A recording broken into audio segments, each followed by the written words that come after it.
Yo, si Patipo Uno, Pilipinas, malaya ba?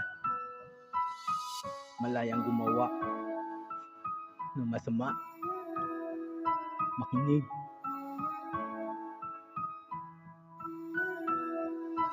Pilipinas, kung mahal, sinaksakan ng punyal. Kalayaan ng bayan, inabuso ng mga hangal. Ilang bayan nahihirapan, ito ba ang kalayaan? Paano na ang kinabukasan ng mga kabataan? Ito ang Pilipinas, bayang sinilangan. Ito ang tinuturing na perlas na silangan, na dati ay malinis at dati ay mayaman, at sa buong mundo kinakatakutan, na para bang leon na may pakpak ng lawin. Ito ang tahanan ng mga magigiting, dito dinuduyan ng dalagang mahingin, tulad ni Maria Clara at Maria Makiling. Sa taglayin niyang ganda, dayuhan ay naakit, kanilang biniyag, sinaktan pa ng pilit. Maharlik kang watawat ay kanilang pinunit, kaya ang bayan ko malungkot na umaawit. Subalit nagising ang dugo ng mga bayani, mula kay Lapu-Lapu, Rizal at Mabini. Tapang ni Bonifacio laban sa bapang api, ngayong malaya na, bakit parang hindi?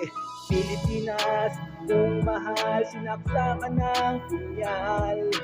Kalayaan ng bayan, inabuso ng mga hangal.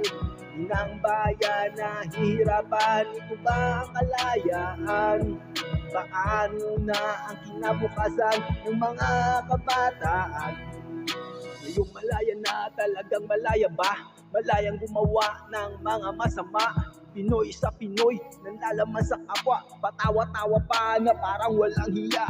Parang nasayang lang ang ibinuwis na buhay ni Gregorio del Pilar at Macario Sakay. Tulad na sinabi noon ni Apulakay, ngayon ang Pilipinas ay para ng pilay. Bakit inaabuso ngayon ang kalayaan? Ginawang kapangyarihan para sa sariling kapakanan ng mga tuso at sakim. Lalong yumayaman ang mga mahihirap, lalong nahihirapan. O inang bayan, ihilong pa ba kaya? Ang sugat na anak mo mismo ang may gawa. Mga korupsyon na sobrang halata, paano na kinabukasan ng mga bata?